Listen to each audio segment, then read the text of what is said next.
नमस्कार। आप सुन रहे हैं द बॉलीवुड रेडियो और आज के इस पॉडकास्ट में बात होली की।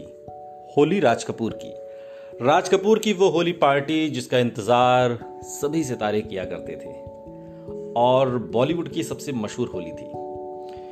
बॉलीवुड में जब होली की बात होती है तो सबको राज कपूर के ज़माने की होली याद आ जाती है। ये होली आरके स्टूडियो में बड़ी ही धूमधाम से होती थी।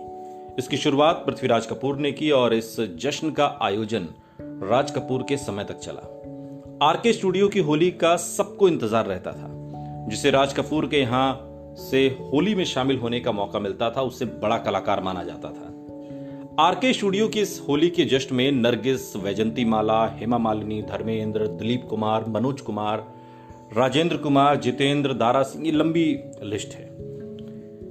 मगर एक सुपरस्टार इस होली के कार्यक्रम में शामिल नहीं होता था और वो नाम है देवानंद। हालांकि देव के इस होली में शामिल न होने की वजह कोई नाराजगी नहीं बल्कि कुछ और थी।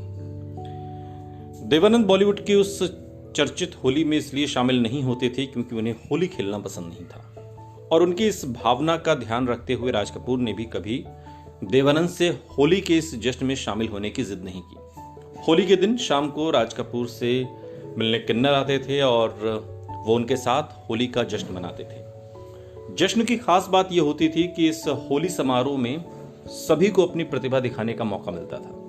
अपनी विफलता के दौर देख रहे अमिताभ बच्चन से जब राज कपूर ने अपना टैलेंट दिखाने को कहा तो उन्होंने रंग बरसे भीगे चुनर वाली गाना गाया और इसके बाद तो वहां समा बन गया। बाद में यही गाना उनकी आवाज में यश चोपड़ा की फिल्म सिलसिला में इस्तेमाल किया गया। 1988 में राज कपूर के निधन के साथ ही होली का ये सेलिब्रेशन भी हमेशा हमेशा के लिए खत्म हो गया।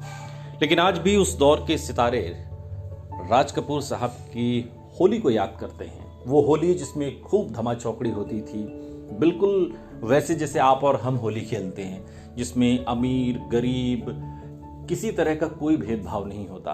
पूरा हुड़दंग सारे बड़े कलाकार उस होली में पहुंचते थे और जो उस होली में पहुंचता था ये मान लिया जाता था कि अब ये एक आला दर्जे का कलाकार है। वो कलाकार है जिसे राज कपूर साहब ने अपने होली के जश्न में याद किया है।